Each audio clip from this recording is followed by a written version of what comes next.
Bom, sejam todos bem-vindos a mais um podcast da DEFCON Brasil.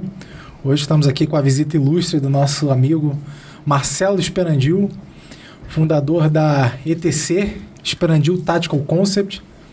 Hoje a ideia do nosso bate-papo aqui é obviamente falar... não tem como falar de você sem falar de instrução, né, de treinamento e tudo mais, mas é para ir um pouquinho mais a fundo, um pouco na pegada da gente, sobre liberdade de armas, liberdade de vida, de decisões e tudo mais, e entender da onde surgiu Marcelo Sperandil. Mas antes, como de praxe, eu já vou pedir que você se apresente. Vamos lá, vamos com tudo. Primeiro eu vou agradecer a galera da DEFCON, porque, cara, esse conteúdo é fantástico. Esse podcast aqui é a área de vocês. Espero que essas imagens vão pro Instagram pra galera ver como é um podcast na Vera. Enfim, vamos lá. Eu vou apresentar, eu sou Marcelo Sperandil, da Sperandil Tactical Concept. Eu sou de Santa Catarina, sou policial civil há mais de 12 anos, né? Quase 13 anos. E eu fui militar do Exército Brasileiro durante 7 anos. Então, a gente está aí com basicamente 2 décadas de experiência na instrução, operando, treinando, enfim, trabalhando com armas de fogo. Mas a minha história na ITC, na Sperandil Tactical Concept, que é uma empresa de treinamento que dá treinamento no Brasil inteiro, e também a gente dá treinamento lá nos Estados Unidos, lá no Texas, de combate veicular. Ela vem muito antes da ITC acontecer. A gente está falando de 2015, quando a gente cria a empresa de treinamento. Mas antes disso a gente já trabalhava com treinamento na área institucional e em outras empresas privadas, inclusive no mundo do Airsoft, né? A gente treinou muito Airsoft, muito Paintball, para vir para as plataformas de tiro e consolidar essa parte de tiro. Então foram ferramentas que me auxiliaram e que me auxiliam até hoje nos meus treinamentos. Então Marcelo Sperandil é esse cara que trabalha hoje na polícia, trabalha na unidade de operações aéreas da Polícia Civil. Cara, gosto de treinar porrada, treino porrada há mais de 23 anos. E, meu irmão, se eu não tô trabalhando, eu tô dando aula. Se eu não tô dando aula, eu tô treinando. E esse aí é o meu ciclo e vamos com tudo. E essa porra mesmo. Então, acho que dá pra eu tenho uma anotadinha aqui de coisas que eu ia perguntar, mas todo mundo no meio, até antes de conhecer, eu sabia que você é conhecido por ser um cara estudioso, né? Você não é simplesmente... Não vou dizer que instrutor comum, tem vários instrutores, mas dentro dos que eu conheço, que mais estudava biomecânica, mindset, pelo menos é o pioneiro, né, pelo menos aqui no nosso país, assim, a nível que eu vejo, assim, semelhante ao que a gente tem lá fora. Então, a gente tem muitos autores bons, caras que como o Humberto Hellen, caras como o Bettini, porra, tem o próprio Serginho, essa galera que é fantástica, que foram caras que eu modelei, que eu espelhei. Essa parte de estudar, me preparar para a instrução, ela começou lá no Exército. Quando eu era oficial temporário, eu já sabia que eu ia ser polícia, porque eu só focava nisso. Então, por exemplo, eu levava o manual de patrulha, o 2175, que falava sobre conduta de patrulha para casa, eu ficava lendo. E os caras achavam isso engraçado, porque eu estudava muito, né, a parte teórica, a parte prática, e sempre gostei desse lado de instrução. Quando eu fui para a polícia e entrei no meio policial, isso me despertou ainda mais, porque eu consegui aliar muito a prática à teoria. Então, teoria e prática, teoria e prática, teoria e prática. E aí eu comecei a estudar ainda mais.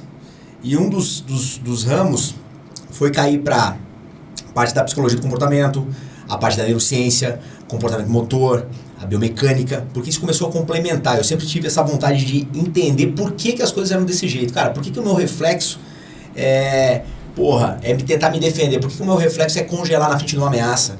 Cara, por que eu não consigo controlar um fuzil de um calibre 7.62, mas eu controlo com facilidade um disparo de 5.56? Por que uma pistola tem diferença na hora de fazer uma empunhadura? Então, isso começou muito antes de eu estar na polícia, mas na polícia incendiou. Por exemplo, quando eu saí da academia de polícia, eu era um atirador mediano. Não vou falar que eu era sofrível, porque eu tinha uma experiência de exército. Mas eu não conseguia me adaptar às técnicas que eles passavam no stand, porque era uma instrução muito superficial naquela época. Então, eu ficava treinando em casa. Eu lembro que terminava a Cadepol, eu ia pra lá, tinha uma Blue Gun, e eu ficava treinando com a Blue Gun para entender, cara, mas por que o meu tiro não sai bem? Eu não consigo entender isso. Obviamente que eu tinha uma arma particular, uma Glock 380, e quando eu cheguei na academia de polícia me deram aí uma 940, uma Taurus 940, uma .40. E, cara, isso mudou muito, né? Então eram outras posições, outras técnicas e tudo mais. Enfim, sempre o porquê. Eu sempre tinha dúvidas. Mas por que isso? Como funciona? Porque o como fazer, ele é fundamental quando você está instruindo alguém. Mas o porquê fazer é simplesmente inegociável. Você precisa entender o porquê.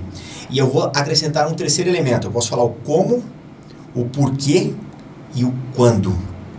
O quando ele vai entrar na tua experiência operacional, na tua experiência de campo. Se você não tem experiência de campo, se torna mais difícil de enquadrar o quando. Mas você pode modelar isso. A modelagem, ela te dá isso. O ser humano aprendeu por modelagem. Durante o princípio da evolução de espécies, nós como espécie Homo sapiens, a gente precisou aprender olhando. Muitas vezes não foi por tentativa e erro, muitas vezes foi observando outra pessoa fazer. Então, a partir da modelagem, você consegue entender. E aí você começa a fechar como, porquê e quando. O que eu quero dizer é, dependendo do tipo de matéria, o tipo de protocolo, o tipo de técnica, a experiência de campo, ela não é um fator fundamental. Por outro lado, existem competências que o instrutor precisa dessa experiência. E aí isso te leva ao quê? A complementar a teoria. Porque eu tenho uma prática danada, sei tudo, sou um cara super prático e tudo mais. Só, cara, você precisa aliar essa teoria, você tem que trazer essas coisas. Então, lá no fundo, lá atrás, a busca incessante do porquê foi fundamental. Então, basicamente é isso. Certo. Bom, dentro das tuas mentorias aí, você, imagino que a origem das tuas doutrinas e tudo mais, elas são, como posso dizer, elas são dinâmicas, né? Você está sempre aprendendo alguma coisa, sempre evoluindo, né?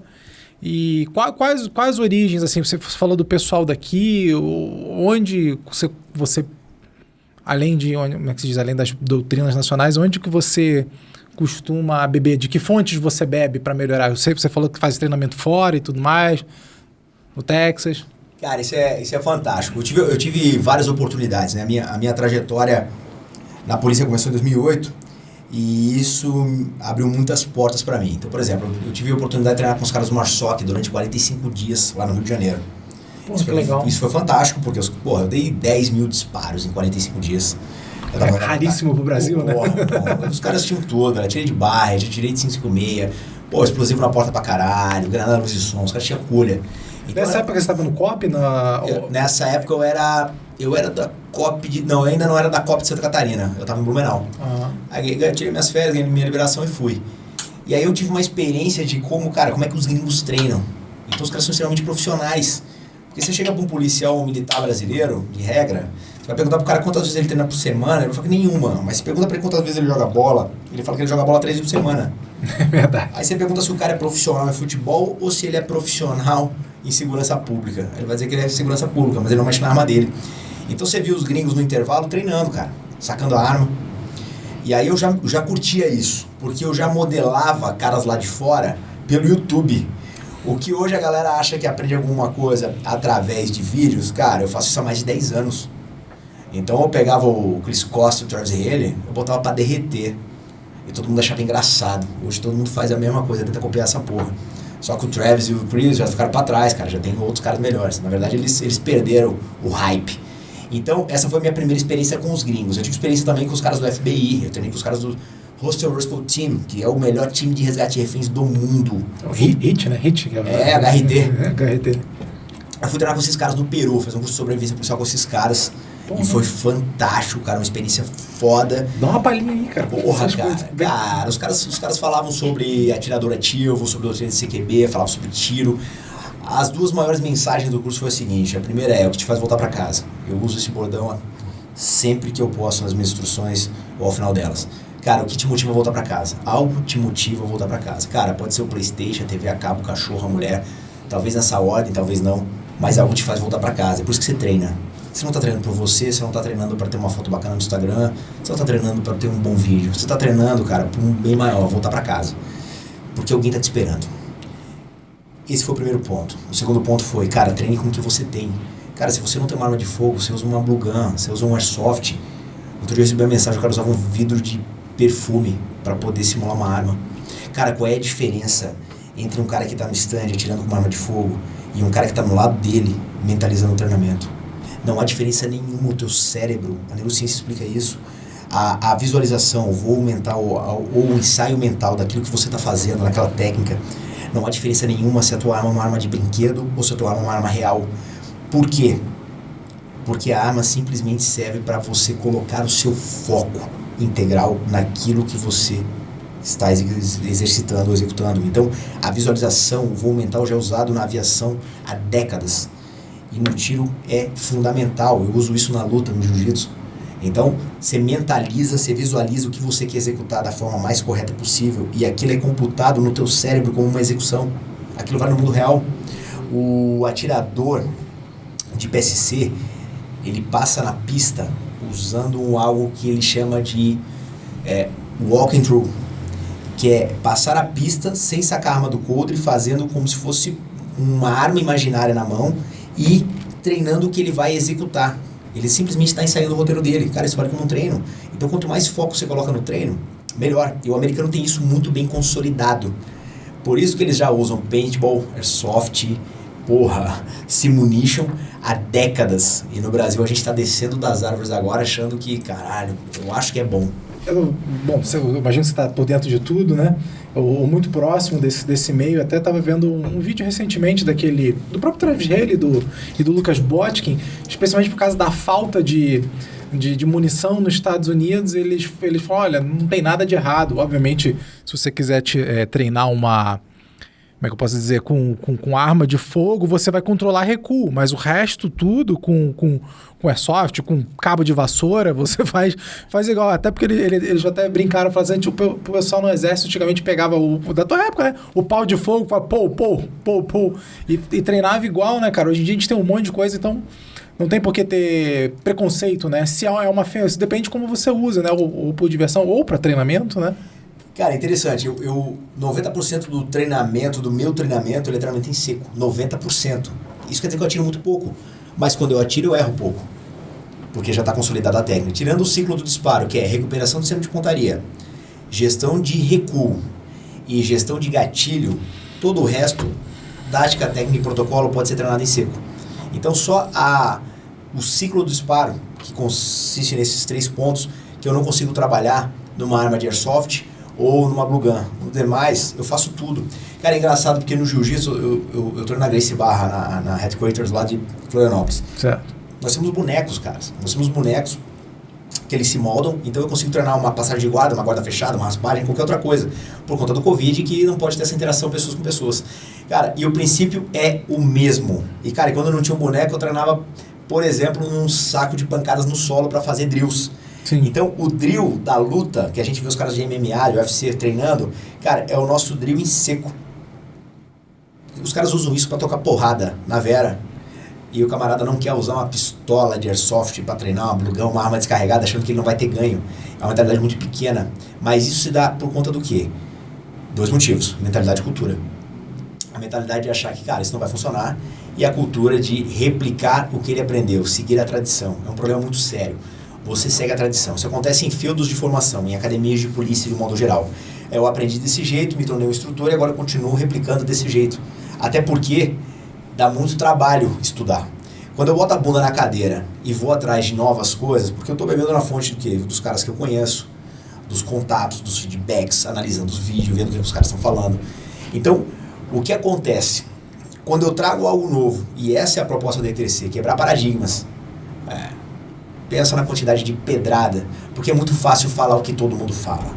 O difícil é você chegar e colocar uma proposta completamente diferente, que fala pro cara assim, meu irmão, tudo que você tá passando agora tá desatualizado, esquece.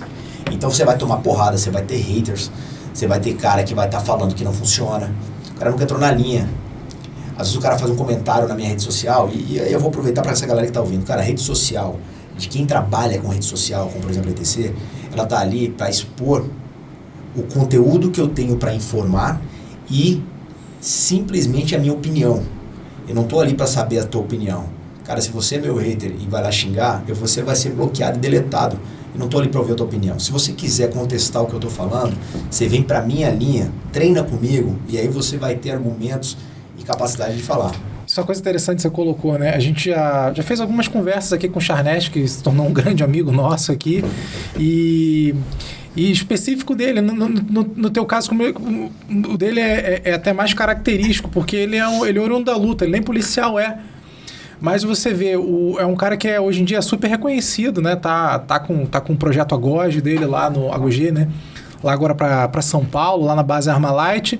E você vê, cara, era um lutador que fez isso, ele estudou também, criou a técnica dele, é funcional, as pessoas usam, e eu vou ser o primeiro, eu até brinquei com ele, falei, pô, cara, esse negócio aí, sai na porrada e tudo mais.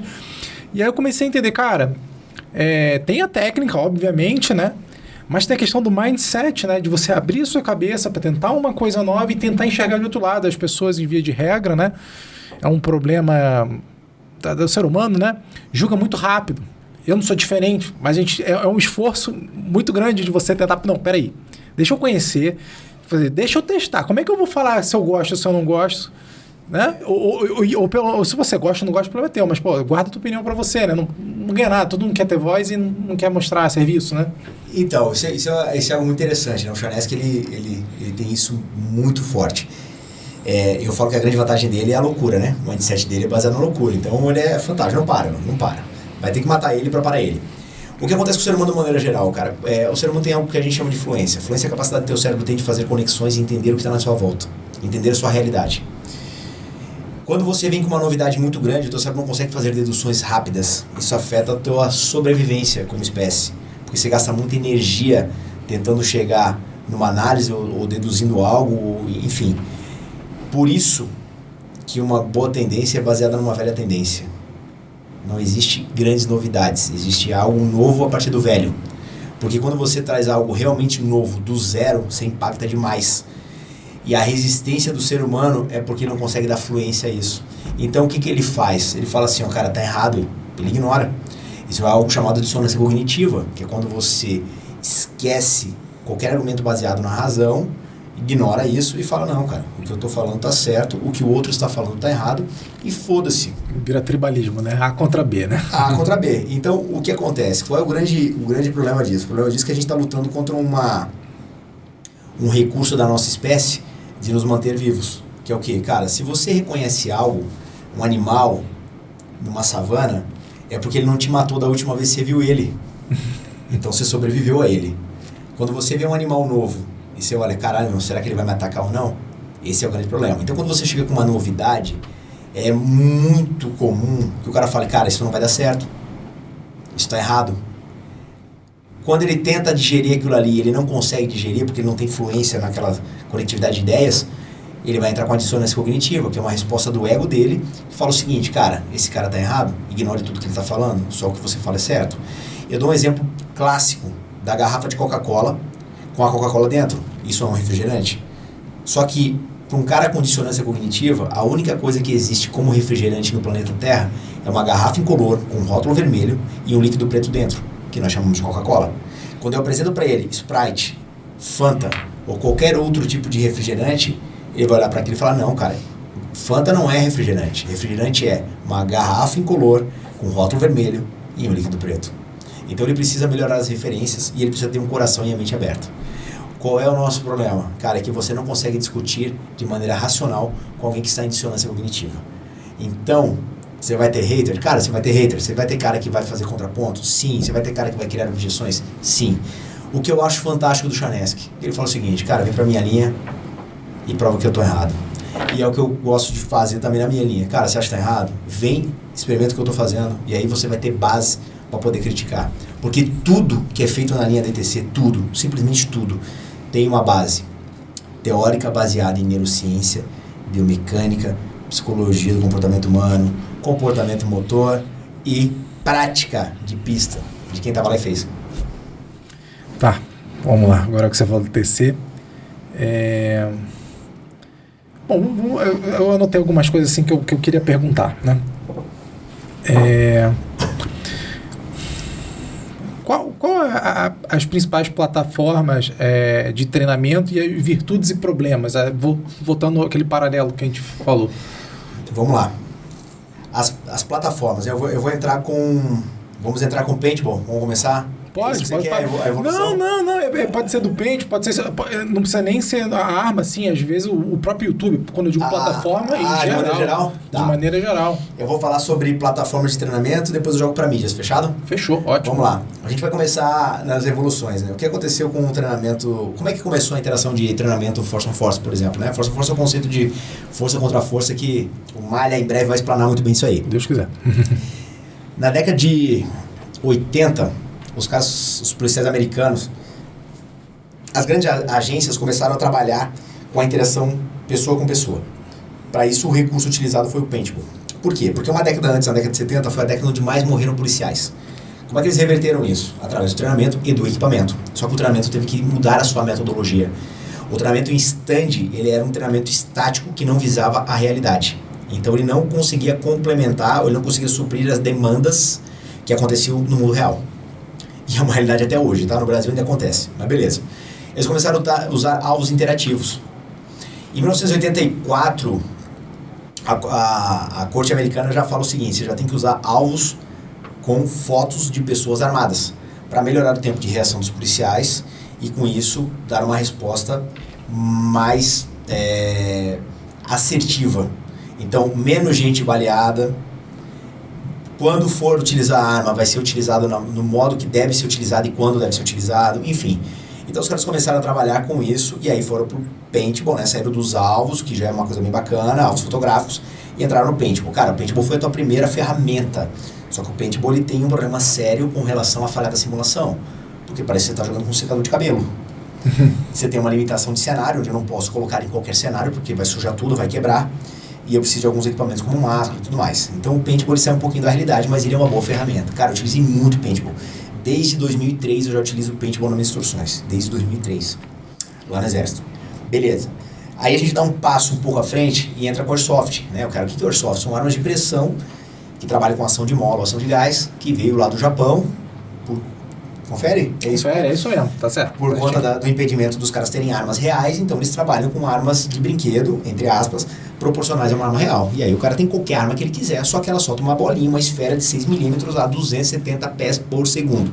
Quer dizer que se pegar no olho, fura, e se pegar no dente, quebra. Mas você tem uma plataforma de 1 para 1 igual a uma arma real. Cara, você vai para outro patamar de treinamento, porque agora você treina a mecânica do exercício, você treina uma recarga, você treina as posições e você não tem mais um secador de cabelo, você tem uma arma e essa interação é melhor.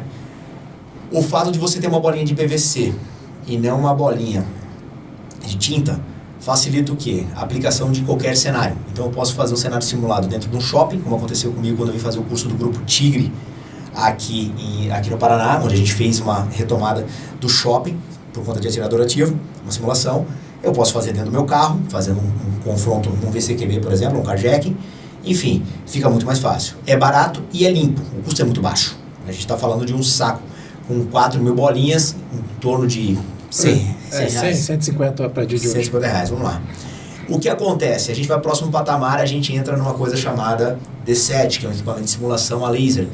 Os Forças Armadas utiliza muito, por quê? Porque você trabalha com uma distância maior, agora você tem um dispositivo que a partir do acionamento da sua arma, com um projétil, na verdade não um projétil, mas um cartucho de pólvora, você liga esse dispositivo e o cara está de colete no outro lado, o colete acusa um ponto no qual o dispositivo, ao ser acionado, ele manda ali um infrared que bate naquele ponto e o dispositivo acusa. Cara, já treinei com isso na Brigada de Operações Especiais.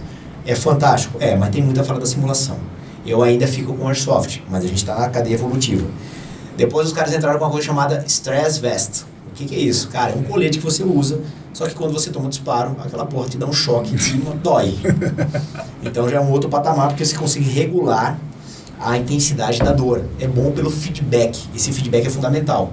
E aí eu faço aqui um parênteses para falar que o tiro de paintball tem que doer e o tiro de Airsoft tem que doer. Por quê? Porque o cara que está do outro lado, ele tem que ter esse feedback. E o que é esse feedback? É a punição que o Skinner falava lá no condicionamento operante. Ele falou o seguinte, cara, quando você quer incentivar uma conduta positiva, você dá um reforço positivo, você dá algo bom pro cara. Mas quando você quer que ele pare, ou você quer anular aquele tipo de conduta, você dá uma punição para ele ou você dá um reforço negativo, né? Deixa de fazer algo por ele. Então a dor, ela é fundamental no treinamento. Não tô falando que você vai lá só para surrar o cara, entre aspas, mas é.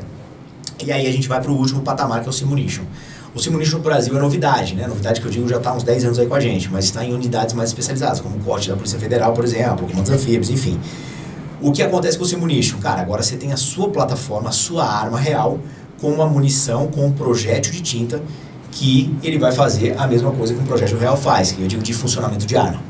Cara, você tem que ter a segurança da máscara, só que você ainda tem tinta. Isso quer dizer o quê? Te restringe em cenários. E você tem um problema de custo. Enquanto o Airsoft é muito barato e o Paintball é muito barato, a gente tem o problema do Simunition ser a munição de treinamento de tinta ser equivalente a uma munição real. Então é 1 para 1. Cara, a gente não tem condições de dar treinamento aos nossos policiais no Brasil inteiro com munição real. Tem cara que se forma na academia de polícia depois de 8 meses com 50 disparos. É muito pouco, né? É muito pouco. Então não dá para entrar no Simunition ainda. A gente ainda está engatinhando, mas nos Estados Unidos as empresas privadas já treinam. Só para ter noção, no meu treinamento de final de semana, o cara vem fazer o meu skill set, que são os 3 cursos de pistola, ou vem fazer o VCQB, ele vai dar em torno de 450 disparos no final de semana.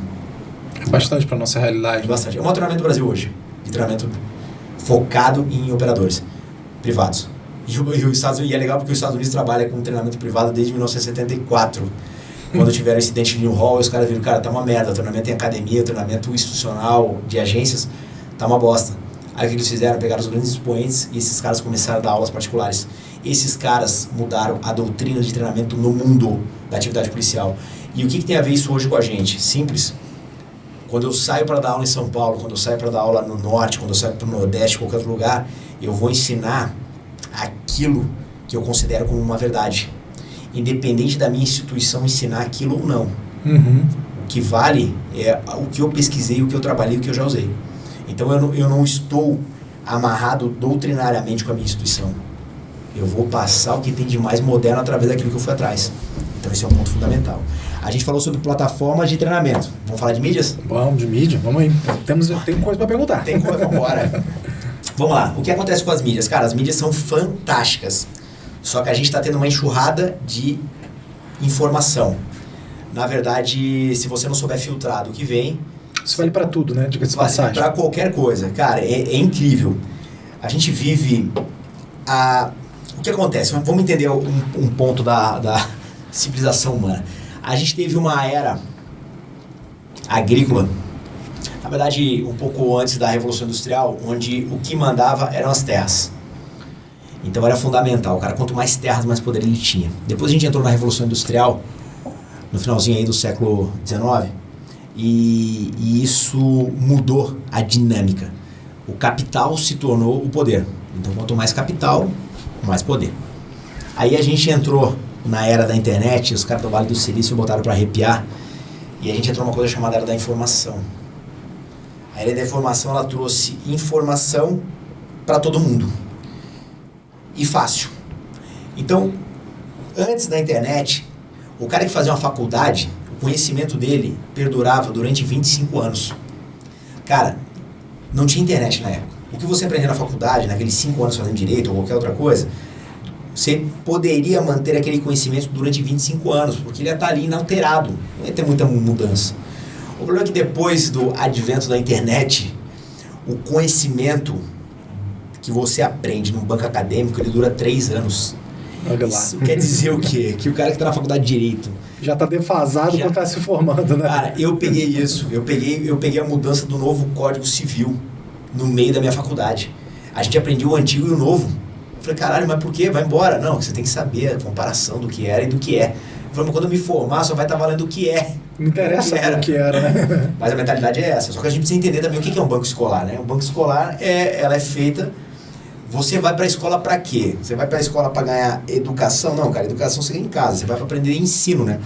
Só que a escola ela foi criada na Revolução Industrial para formar mão de obra para as empresas.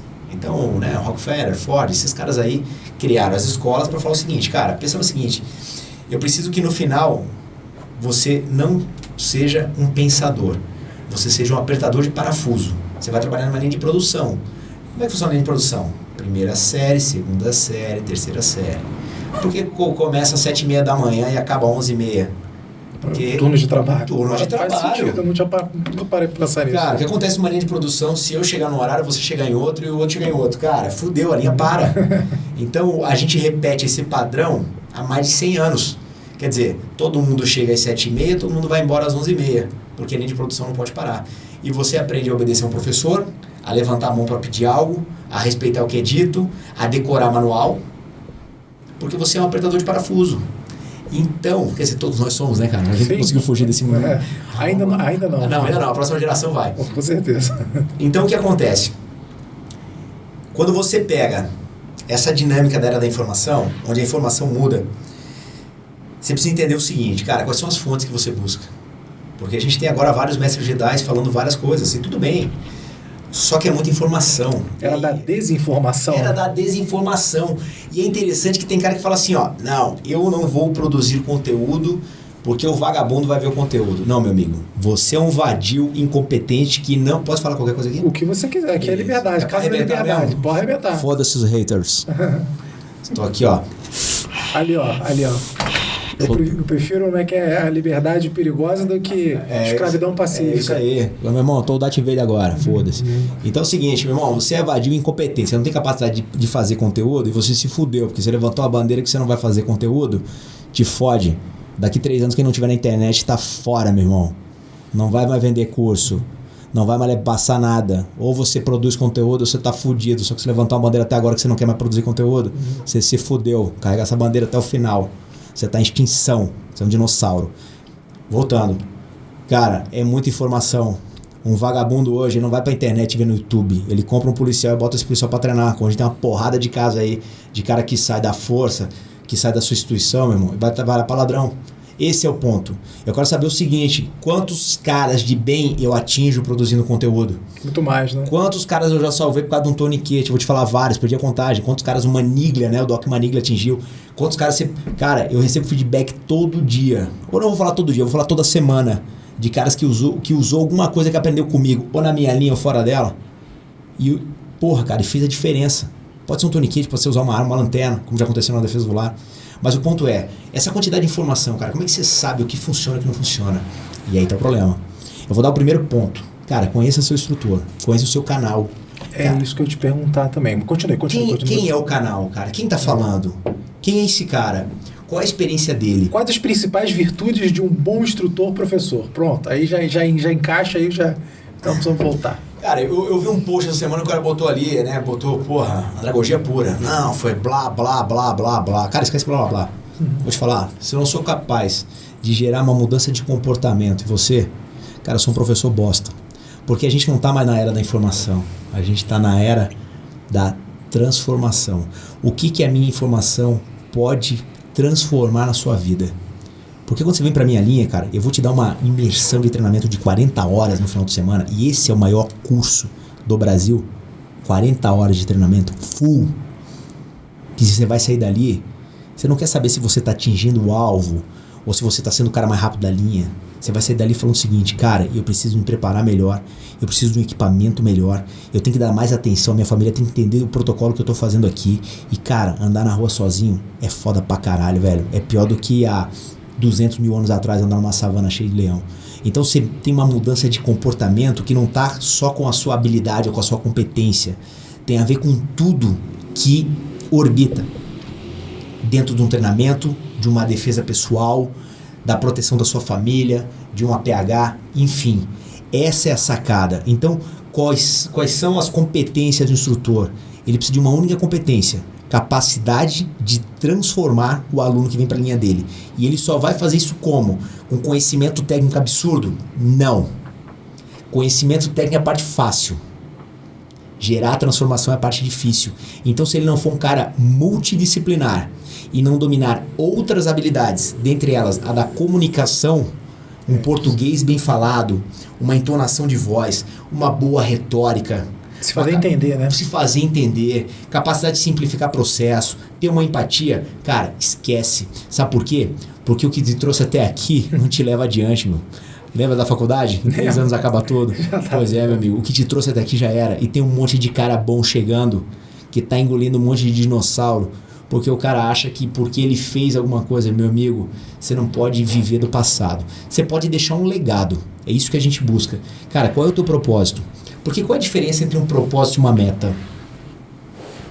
Uma meta é um objetivo alcançável. Vocês têm uma meta. Eu perguntei pra vocês, qual é a meta? Cara, a meta é ter 100 mil seguidores até o final do ano. Cara, isso é uma meta. Com certeza, né? Você vai alcançar ela. O propósito é uma meta inalcançável. É aquela cenoura que você nunca alcança, mas que te faz ir pra frente, né? Exatamente. Cara, qual é o meu propósito? Cara, meu propósito é difundir a maior quantidade de conhecimento e ajudar a maior quantidade de pessoas que eu conseguir através das minhas redes sociais. Cara, não interessa se esse cara vai estar na minha linha ou não. Cara, se esse cara não puder estar na minha linha por diversos fatores, dinheiro, porra, porque o cara mora muito longe, porque o cara não tem oportunidade, porque o cara não tem uma arma, cara, não interessa. Ele pode pegar um sabonete e treinar em casa. Se eu estiver ajudando ele, cara, já cumpri meu propósito. E o cara que vem pra minha linha, cara, isso é consequência. Eu não faço pela grana. Eu faço porque eu amo essa porra. Pra caralho. E eu tô aqui hoje porque eu gosto dessa porra pra caralho. Porque quando eu recebi o convite eu vibrei. E aí eu tava vindo pra cá, minha mulher ainda falou, caralho, qual a ideia? Eu falei, não sei, eu sei que vai ser do caralho, foda-se. Vai casar, tem que ser desse jeito aí. Porra, cara, eu ia te perguntar umas coisas, já foi. Onde pretende chegar, você já acabou de falar. Projetos futuros. Nós vamos dominar o mundo, velho. É isso aí, cara. Projetos futuros. Quais são os projetos futuros aí do Marcelo, da ETC, enfim, porque você é um cadre completo, né, de instrução e tudo mais, né? Cara, vamos lá. Eu vou falar o seguinte. A gente tem vários projetos, tá? Normalmente eu falo 2 passos e deixo os outros 5... Com certeza. Só né? você se sentir à vontade de falar. Mas eu vou falar porque é muito legal, porque talvez algumas pessoas se inspirem nisso e trabalhem. Cara, quando eu comecei porque eu dava aula em outras empresas e eu via muita coisa errada, que não era legal. Um coffee break que não acontecia, uma cápsula ficava jogada no chão, um horário atrasado. Eu não curtia isso. Então eu resolvi fazer do meu jeito. E eu me dediquei muito e abri mão de muita coisa. Hoje eu passo basicamente 16 horas do meu tempo diário em cima da empresa. Cara, eu tô aqui falando com vocês e minha esposa tá ali respondendo no Instagram e metendo postagem. A gente acorda de manhã falando da empresa e dorme falando da empresa. Então não tem a ver com a grana. Vivendo o sonho, né? Vivendo o sonho. Cara, hoje eu posso sair da polícia e viver sem estar na polícia. Eu tenho renda para isso. Hoje eu posso fechar a empresa e continuar vivendo de uma renda que não é da polícia nem da empresa. Uhum. Mas eu faço pelo propósito, porque eu amo essa porra. Então o que acontece? Quais são meus projetos? Cara, a primeira coisa que aconteceu com essa pandemia foi falar o seguinte, cara, como é que a gente vai estender esse treinamento de uma maneira mais objetiva e de uma maneira mais efetiva? Então a gente foi para plataformas digitais, onde eu consigo botar um curso integral lá pro cara que não consegue vir. E foda-se. E alguém falou assim, tá, Esperandinho, mas e se o cara piratear o teu curso? Foda-se, tá na equação. Outra coisa que eu fiz foi entender que o cara que vem pra minha linha é instrutor. Eu dou aula pra maioria, são instrutores. E eu falei, cara, esse cara volta pra instituição dele e ele quer implementar o que ele aprendeu comigo na linha. Só que vai chegar lá e vai falar assim, tá, mas quem falou isso? Ah, foi um cara, porra, com o cabelo pra cima, tal, de Marcelo Esperandil. Era muito pouco. Porque eu cito as bibliografias do que eu falo. Eu cito quem falou, eu cito o livro que eu li. Então eu fiz o quê? Eu escrevi meu livro. Então eu tô publicando meu livro, que já gostaria de ter publicado, mas ainda faltam alguns autores mandarem algumas coisas para mim. E eu publiquei, quer dizer, vou publicar um livro de combate veicular focado no quê? Cara, numa forma de amparar o cara que volta para a instituição dele, para a unidade dele, para o grupo dele, e ele possa falar assim, não, cara, tá aqui, ó, tá escrito. Porque quando tá escrito vira um protocolo. Ele consegue aumentar isso. E essa eu vou falar porque já tá na boca, né? A gente tá lançando, nós vamos ser basicamente a primeira franquia de treinamento no Brasil hoje. Legal. Faltam 7 estados no Brasil pra gente alcançar. Que realmente eu declinei os convites porque tem lugar que é muito longe, né, cara? Pô, a galera do Acre sabe, porra, eu quero instalar meu amigão.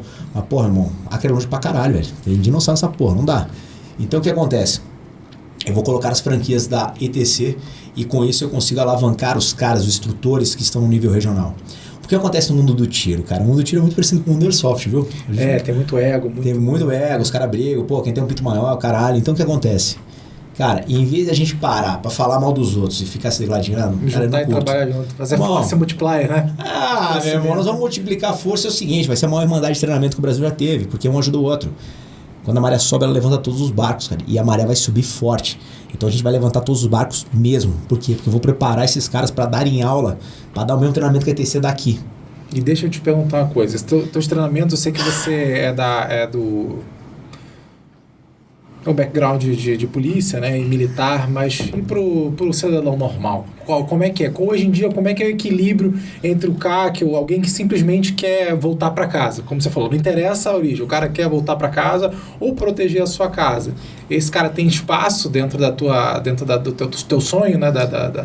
Cara, os módulos da ETC, eles são feitos para CACs, só que eles também são feitos para cara de operações especiais e também é feito para o policial comum que está dentro na delegacia ou numa rádio patrulha. O que eu fiz foi trabalhar com técnicas, táticas e protocolos voltados para o combate individual, mas que podem ser adaptados para equipes, times ou duplas. E o meu maior cuidado era trazer o cidadão comum e conseguir contextualizar ele nesse ambiente de combate. Então, a minha contextualização, ela é sempre feita e direcionada para o cara que é um policial de rua, para um cara que é de operações especiais, mas também para o cara que é só pai de família. Aí você vai falar assim, mas peraí, cara, teu background é policial, você tem uns cursos de operações e tal, mas peraí. Pensa no seguinte, cara, a maior parte do tempo, eu não tô dentro da minha unidade com 4 caras armados de fuzil, dentro do helicóptero, doido para fazer uma maldade. Eu tô sozinho, ou com a minha esposa. E eu ainda tenho a vantagem que ela é polícia e anda armada. Então são dois armados. Mas se ela não tivesse uma arma, pelo menos entender de como funciona uma arma, um APH e os protocolos de combate veicular ou defesa residencial ela teria. Então hoje na minha linha, nível Brasil, eu tenho, na maior parte das vezes, ela é composta por muito mais cidadãos comuns, CACs, do que policiais ou operadores. E os policiais que vêm, a grande maioria são instrutores e vem muito cara de operações especiais. Cara de grupo tático que quer pegar uma doutrina nova, uma doutrina refinada. E o cara não vem aprender só protocolos. O cara vai aprender técnica de instrução, o cara vai aprender condução de linha, são várias coisas.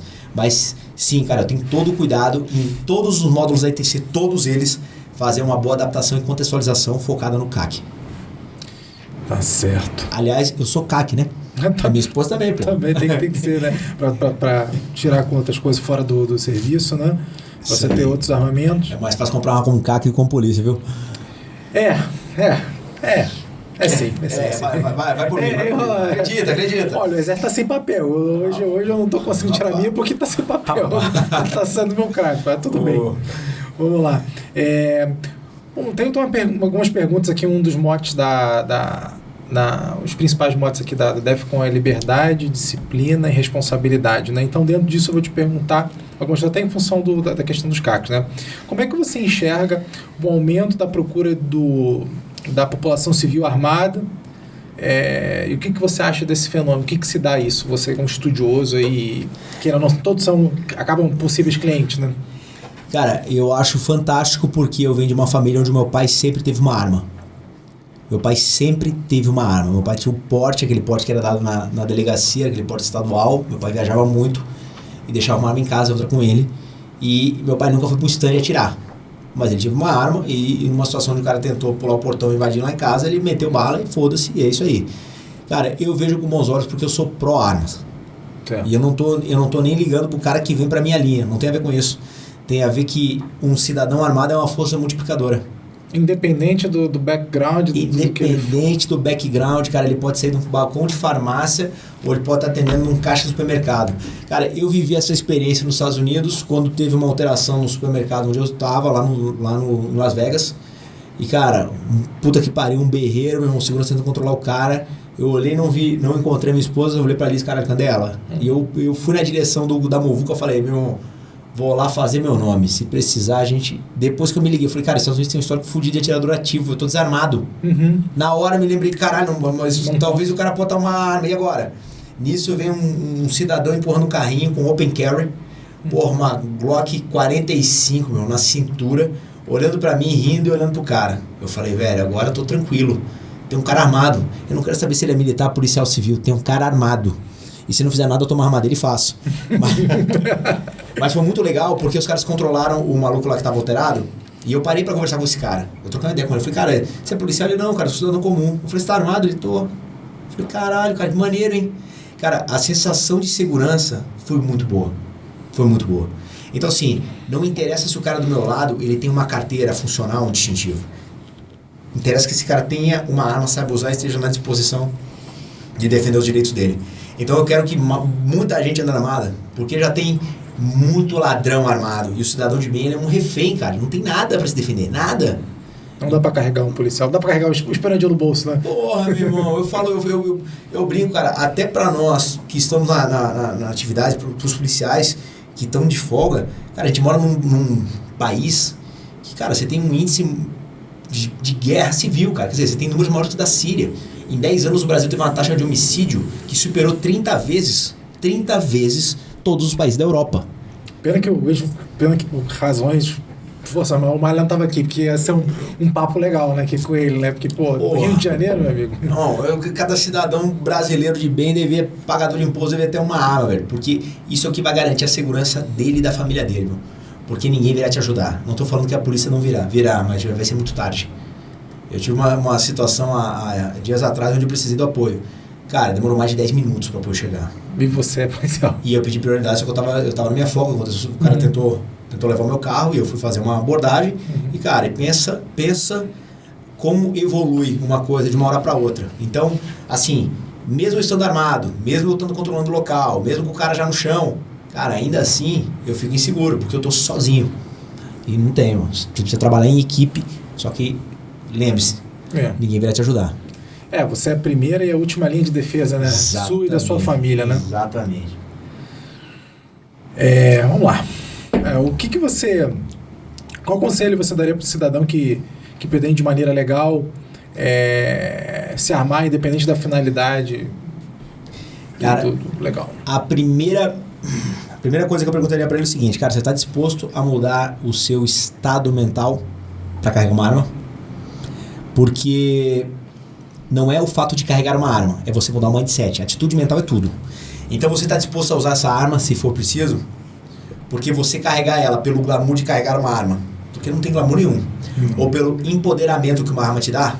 Eu sempre falo isso, né? O policial novo, ele sai da academia de polícia, ele faz questão de botar o cabo da arma pra fora pra todo mundo ver que ele tá armado, porque ele fica poderoso, cara. Ele fica virado, meu irmão, ele é o He-Man com a espada de Grayskull. Então o que acontece? Se o cidadão de bem está disposto a utilizar essa arma, se ele se dispõe a, cara, sim, eu quero uma arma para ser o último recurso, né, o primeiro e último recurso da minha família, tá perfeito. Agora, se ele quer comprar uma arma e ele tá cheio de dúvidas, se ele vai utilizar ela de uma maneira letal, se ele vai realmente empregar ela e tudo mais, esquece. Ele vai andar com ela. Ele vai morrer. Ele vai morrer com uma arma na cintura ou vai morrer pela arma que ele tinha na cintura. Então ele precisa mudar esse estado mental. Eu não tô nem falando de ir para um stand treinar. Eu tô falando em ter uma arma em casa ou na sua posse, de forma que, cara, tem gente tentando arrombar minha porta. Eu vou pegar essa arma e vou ficar no meu quarto aqui. Se ele invadir e tentar fazer mal pra minha família, eu vou usar minha arma. Essa é a disposição que ele tem que ter. Essa é uma das coisas que eu acho mais interessante, né? Com as pessoas que a gente conversa aqui, especialmente policial, né? A gente fica brincando, né? Porque, como a gente fala, até o pessoal que você falou, que joga bola, né? É o jogador de final de semana, né? É o Messi do final de semana. Tem o pessoal da Airsoft que é o soldado de final de semana, né? E uma coisa que sempre foi muito clara na minha cabeça, eu falei, cara, eu acho muito legal. Tanto é que não é minha profissão, eu sou arquiteto, mas eu gosto muito disso daqui. E eu falo assim, cara, eu não consigo me ver com... E eu sei que dá para treinar, mas a questão emocional de você lidar com a maioria das pessoas fala assim, pô, porque tu gosta de arma? Cara, não, eu não tenho... eu acho que eu não tenho, então eu não sei se eu daria para ser polícia ou para lidar com a situação dia sim, dia não, né, cara? Dia sim, dia também, né? O mindset para tudo, né? Cara, vamos lá. Vamos falar uma parada maneira assim, sobre mindset. Você pegar uma tábua de madeira e colocar ela no chão, uma tábua, sei lá, de 12 metros por 40 centímetros e pedir para você andar sobre ela, você vai andar. Se eu pegar ela e colocar ela entre dois prédios de 10 andares e falar, ande na tábua agora, é a mesma tábua. Só que agora ela está a quase 50 metros de altura. O que a tua cabeça faz? O que o teu metapensamento faz, né? O pensamento dentro do pensamento. Ele fala, cara, é perigoso, você vai cair, você tá fugindo. Cuidado. Só que enquanto ela estava no chão, estava fácil.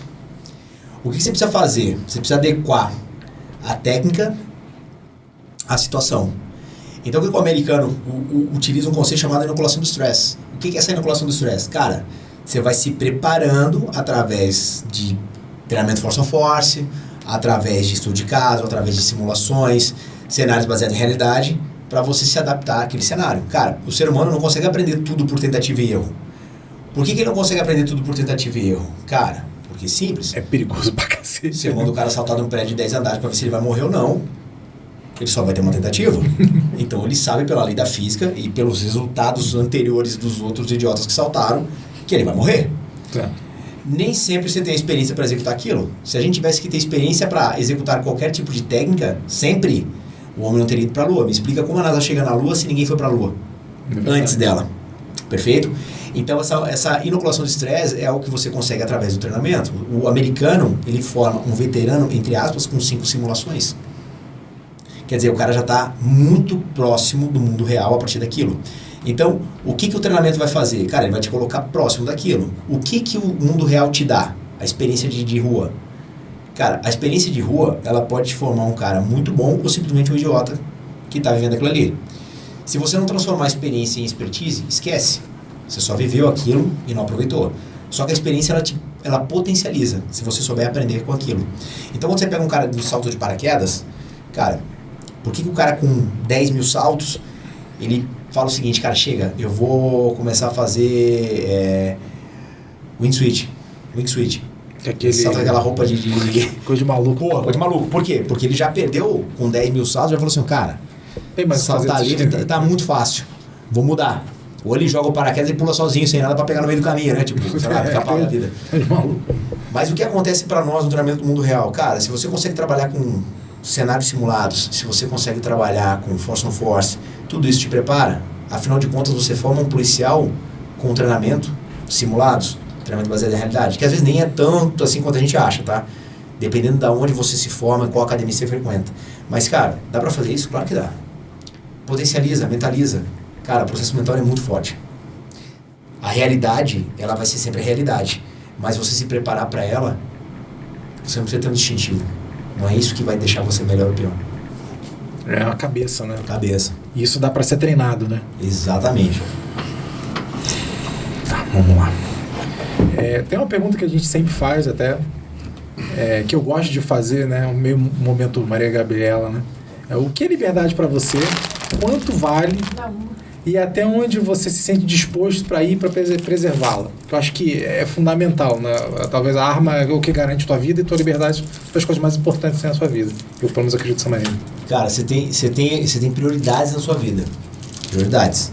Você tem ali a pirâmide de Maslow que vai falar sobre, né, cara, pô, quais são as suas prioridades? Pô, alimentação, proteção, sexo, aquela coisa toda. Você precisa entender, cara, que algumas coisas são inegociáveis. Então, por exemplo, o cara entra na sua casa e ele quer barbarizar a sua família. Cara, não tem negociação. Você vai lutar com esse cara até a morte e foda-se. Carregar uma arma é algo que equaliza a equação quando você faz isso, em lutar com o cara até a morte. Porque você pode ter 3 caras dentro da sua casa, mas se você tiver uma arma, você equaliza forças. Você pode ter um cara mais forte, um cara mais rápido, enfim. O que eu entendo como liberdade, cara, é a capacidade que você tem de defender aquilo que pra você é essencial e inegociável. Então, quando eu carrego uma arma, eu não tô carregando uma arma porque, porra, você é foda pra caralho. Pelo contrário, cara, isso aqui é um negócio pesado, cara, incomoda, é chato pra caralho, eu tenho que ajustar. Eu não posso dar mole na rua porque senão o nego vem dar um tiro na minha cabeça pra levar minha arma porque vê que eu sou polícia.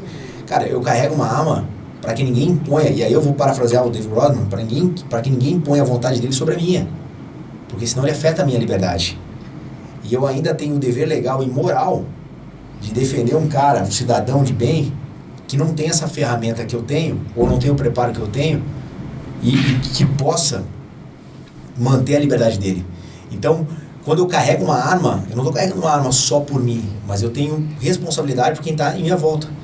Então, o cidadão de bem hoje, ele tem que pensar o seguinte, cara, por que eu estou abrindo mão de um direito meu? Cara, é um direito, eu posso fazer, eu posso executar, exercer ele ou não. Mas, pensa bem, cara, você quer viver com um trauma de um cara entrar na tua casa e barbarizar a tua família? Cara, você quer negociar a tua vida com um vagabundo, com um marginal, que quer levar o teu carro e a tua família e te deixar na rua? Pensa bem, o que é pior, cara? Viver com essa lembrança ou com esse sentimento de impotência, ou ter a capacidade de escolher o teu destino? Toda vida escolher o destino. Pra mim pelo menos. Aí você vai falar assim, mas se eu der um tiro em alguém, eu vou responder. Cara, sim, você vai responder com qualquer outra coisa que você faça na sua vida, você responde. Como você faz durante toda a sua vida, desde criança. Ser responsável, né? Ser responsável. Pelas decisões que você toma, né? Cara, eu não tô falando que você vai em legítima defesa. Em legítima defesa você vai balear um cara, ele vai morrer dentro da sua casa. Tudo bem, você vai responder, vai ter um processo para isso. Por isso que entra a legítima defesa, que é uma excludente de licitude. Mas sim, você responde por homicídio. A pergunta é, você está disposto a responder por homicídio? Porque se você não estiver disposto, você vai ter que conviver com a sua decisão de deixar esse cara entrar na sua casa e barbarizar a sua família. Aonde está a sua liberdade nisso? Vou encaixar isso aí. Uma coisa que eu sempre quis perguntar para alguém, mas agora me ocorreu. O que você acha daquelas pessoas que acham que podem decidir por você? Se o que você pode ou não, baseado na vida dela. Eu acho que você pode, acho que você não tem que ter arma, eu acho que você não pode fazer isso com a sua vida, eu acho que você não pode dizer isso, que hoje em dia tá desse jeito, né? As pessoas dizem muito, os haters, né? Mas o hater a ponto de realmente usar como arma ferramenta de rede social ou político para justificar pelas, sei lá, aquelas razões que elas têm de dizer o que você pode ou não ter. Vamos lá. O que acontece? Se a gente for ter uma visão política, a gente sabe que é tudo um jogo de manobra, né? Um grande teatro onde, sim, cara, armas ou não armas, existe um porquê, existe um plano, uma agenda que roda em volta de uma população armada ou uma população desarmada. E é um processo de barganha onde você dá alguma coisa e recebe alguma coisa.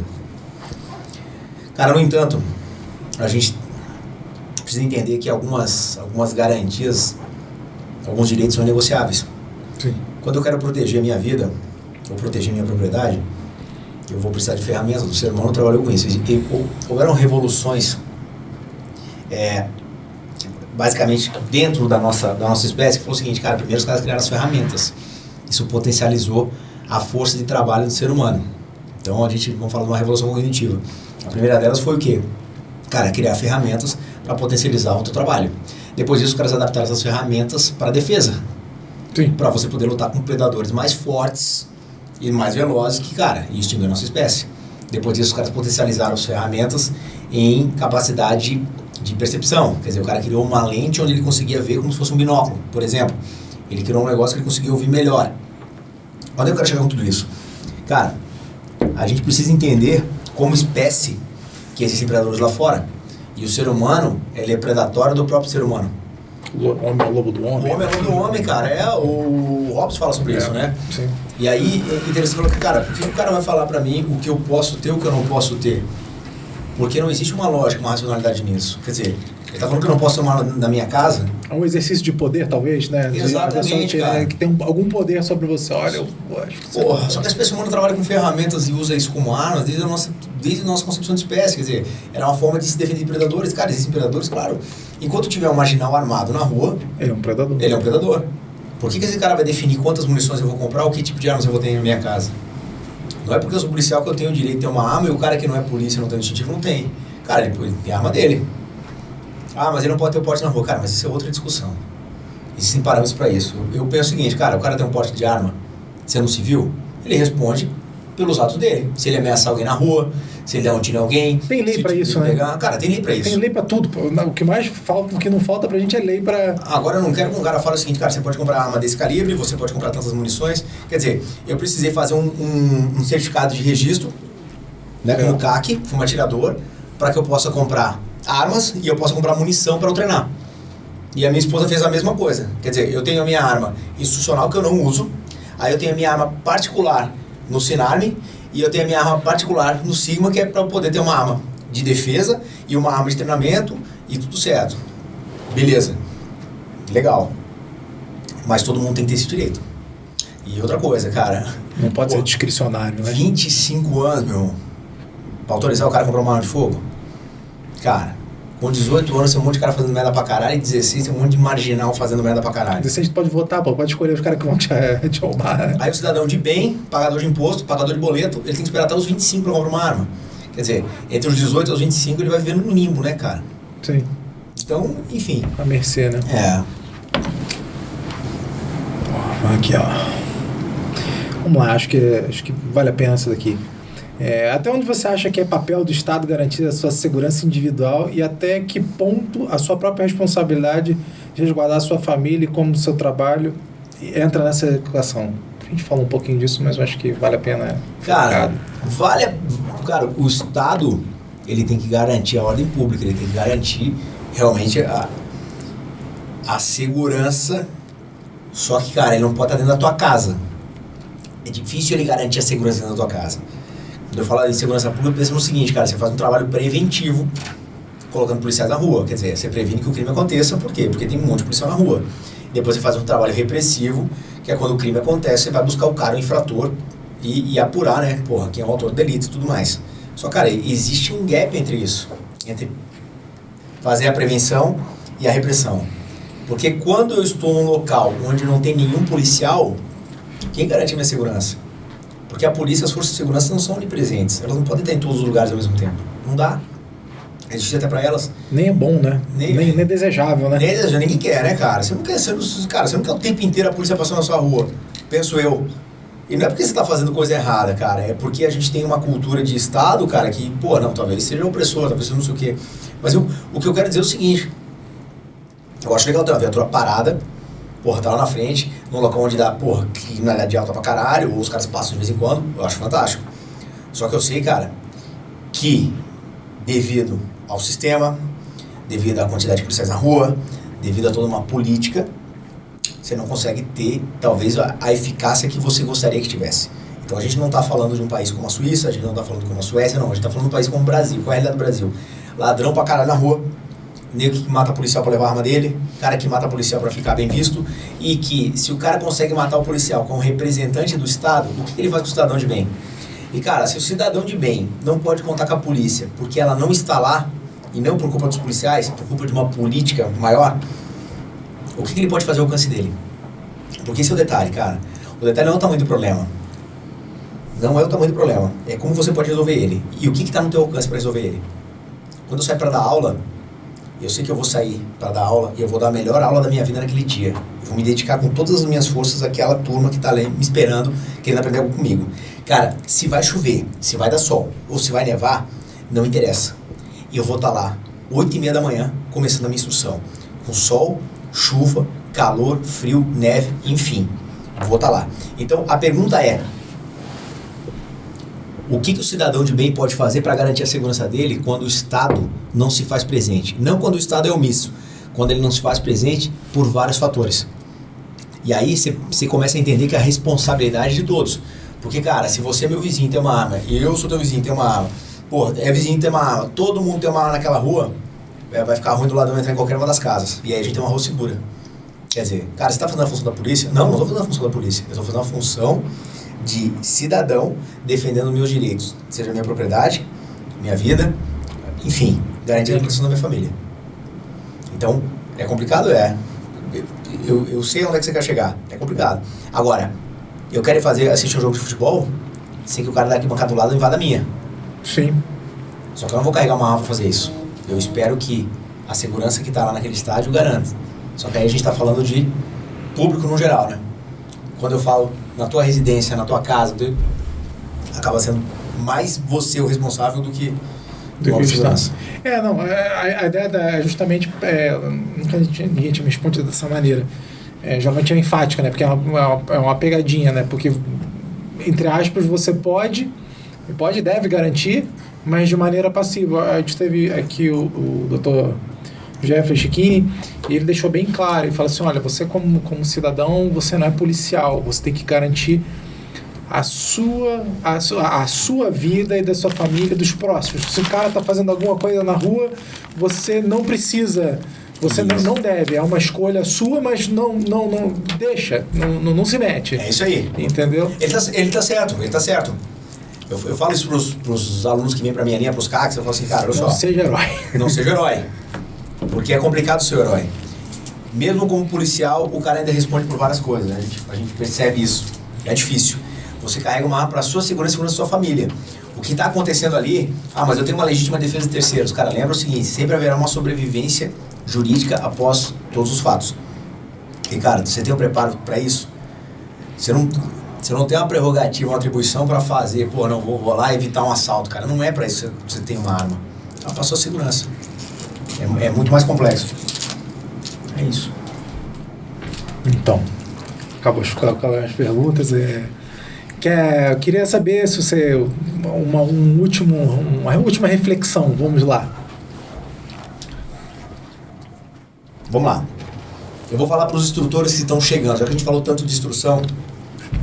O cara quer se tornar um instrutor e a gente está num hype muito alto de instrutores. Quer dizer o quê? Antigamente era comprar uma arma para, porra, caralho, tem uma arma. Não, agora é fazer um curso de instrutor. Cara, um curso de 10 dias não te forma instrutor. Esquece isso. O que te torna um instrutor, o que te forma um instrutor de verdade, é a tua experiência de linha. Não só como instrutor de linha, mas como um aluno numa linha com um bom instrutor. Você é somatório dos seus melhores instrutores. Pense no seguinte, a função do instrutor, ela tem uma responsabilidade muito grande. Se a gente fosse falar do tio Ben lá do Homem-Aranha, grandes poderes trazem grandes responsabilidades. O cara que vem para sua linha aprender com você, ele está colocando toda a confiança naquilo que você está ensinando e ele vai tomar aquilo como uma verdade. E talvez aquela verdade um dia apareça para ele num momento crítico e ele precise colocar aquilo que ele treinou com você para salvar a vida dele ou da família dele. Então você tem uma responsabilidade muito grande quando transmite o conhecimento. Você não está ali pelo glamour, mas por uma responsabilidade maior. Por mais que você faça aquilo por uma remuneração ou não, lembre que quem está ali vai basicamente colocar a vida dele nas suas mãos. E eu tiro isso porque eu sou instrutor institucional e sou instrutor do ramo privado. Então, é complicado quando você fica sabendo que um aluno seu se envolveu numa ocorrência, que evoluiu, que tomou um tiro, que baleou, que perdeu um disparo, que acertou alguém. Porque você fala, cara, mas será que quando esse cara estava na minha linha eu dei atenção suficiente? Será que eu tirei todas as dúvidas? Será que eu poderia ter corrigido alguma coisa ou dado uma orientação melhor? Então o que eu falo para essa galera que está chegando agora é, cara, domine várias habilidades, domine várias competências, mas lembre-se, você tem uma responsabilidade muito grande. Aquilo que você fala na linha é tomado como verdade. Então o teu aluno vai usar aquilo ali para sobreviver ou manter a família dele viva. Então estude, se aperfeiçoe e tente voltar cada dia melhor do que você saiu quando terminou a sua aula. É isso aí. Então é isso aí, pessoal. Senhoras e senhores, Marcelo Esperantil. Obrigado, meu irmão. Obrigado por ter vindo aí, falado com a gente. Sempre um prazer. Fique a nossa porta sempre aberta aqui quando você quiser vir falar, tiver algum assunto aqui. Esse espaço aqui é para isso, para falar sobre liberdade, sobre maneiras de você garantir elas, né? Porra. E não vejo... não tem maneira melhor do que você acho que uma coisa que é um pouco clara, bem clara, né? Que é o conhecimento, a informação, né? Como você começou aqui, a tua maior arma no final de tudo é a informação que você junta. É isso aí, cara. Obrigado mais uma vez, a gente está à disposição. Se convidar, eu venho de novo. Cara, sucesso no projeto e vamos com tudo, meu irmão. A gente precisa de gente assim, disposta a passar o conhecimento, reunir uma galera de bem. É isso aí. Valeu. Valeu.